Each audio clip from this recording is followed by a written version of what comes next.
Why hasn't poaching stopped? You can turn back now, or learn the stuff they don't want you to know.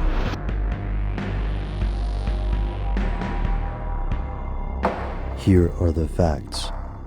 Human activity is driving animals across the planet to extinction. Large land dwellers in particular, such as rhinos, tigers, elephants, and others, are increasingly endangered by human expansion, disruption of the ecosystem, and, of course, poaching, the illegal taking of wild animals, fish, or plants. In earlier times, poaching was born of necessity. Often only wealthy landowners had the right to hunt, and the poor were forced to break the law to survive.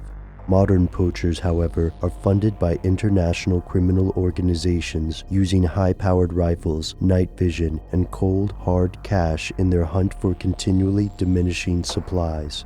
On the other side, NGOs like the World Wildlife Fund channel millions of dollars into stopping these crimes through providing better security, for example, or lobbying for stricter laws. But poaching activities have not halted. In fact, they're on the rise. Why? Here's where it gets crazy. In countries across the world, poachers and conservationists are fighting a clandestine war over the fate of Earth's animals, and many of the people paid to protect these creatures are the same ones killing them.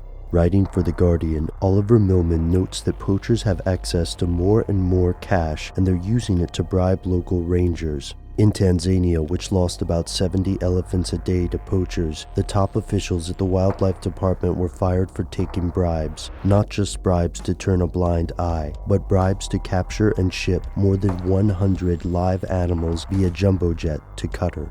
In defense of the rangers, many likely rely on this extra cash for survival, and to conservationists, this is a daunting position. There's simply too much money on the other side. Influential Asian markets see rhino horns, tiger parts, ivory, and other animal body components as crucial ingredients in traditional medicine or, often, powerful symbols of status. The booming illegal animal trade in Asia has caused some states to accuse the Chinese government of complicity in this industry, with more than half of the ivory sold in some markets being illegal. Of course, this isn't the only market. Hong Kong, Vietnam, Malaysia, and other Southeast Asian countries are hotspots for this trade, as are some areas of the Middle East. And the rangers working to protect animals are, to poachers, just another target. It's possible that some rangers are offered a dire choice: either cooperate and be paid, or be shot.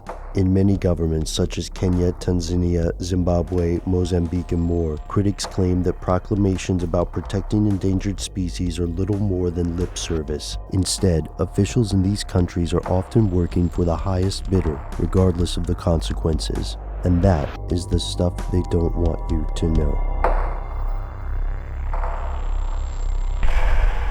Rhino poaching is at an all-time high.